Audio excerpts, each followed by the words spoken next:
আসসালামু আলাইকুম, সকলে কেমন আছেন? আশা করি সকলে ভালো আছেন। আজকে আমি আপনাদেরকে দেখাবো কিভাবে একটা ফটোর পিছনে ব্যাকগ্রাউন্ড রিমুভ করবেন। চলুন আপনাদেরকে সেই প্রসেসটা দেখিয়ে দিই।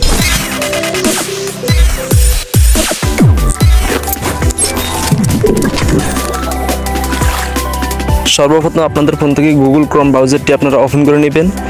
নেওয়ার পর কিছুক্ষণ লোডিং নেবে, তারপর আপনাদের সামনে একটা পেজ ওপেন হয়ে যাবে। এখান থেকে আপনারা সার্চ বারে একটা ক্লিক করে দিবেন। সার্চ বারে ক্লিক করে দেওয়ার পর এখানে লিখবেন remove busy, REMOVE, remove busy. নিচে দিয়ে চলে আসছে, এটাতে একটা ক্লিক করে দিবেন। রিমুভ বিজিতে একটা ক্লিক করে দেওয়ার পর এরকম একটা ওয়েবসাইট চলে আসবে আপনাদের সামনে, এটাতে একটা ক্লিক করে দিবেন। এটাতে ক্লিক করে দেওয়ার পর আপনাদের সামনে একটা পেজ লোড হবে।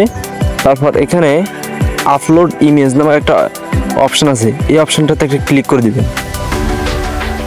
ক্লিক করে দেওয়ার পর এখানে উপরে একটা ক্যামেরা আইকন আছে আর একটা পাশে গ্লার আইকন আছে, এটাতে একটা ক্লিক করে দিবেন। ক্লিক করে দেওয়ার পর আপনাদের ফোনে সকল ফটোগুলো এখানে শো হয়ে যাবে। যে ফটোটা রিমুভ করবেন ব্যাকগ্রাউন্ড, সেই ফটোর উপর একটা ক্লিক করে দিবেন। ক্লিক করে দেওয়ার পর এখানে ফটো কিছুক্ষণ লোডিং নেবে, যেহেতু এআই আপনাদেরকে এগুলো করে দিতেছে। এখানে কিছুক্ষণ লোডিং নেবে, তারপর এখান থেকে লোডিং নেওয়ার পর ফটোটা অটোমেটিক রিমুভ হয়ে যাবে। ফটোর পিছনে ব্যাকগ্রাউন্ড অটোমেটিক রিমুভ হয়ে যাবে। ফটোটির পিছনে ব্যাকগ্রাউন্ড অটোমেটিক রিমুভ হয়ে গেছে। এখন আপনারা এটাকে গ্যালারিতে নেওয়ার জন্য ডাউনলোড করে তারপর এই আইকনে একটা ক্লিক করে দিবেন।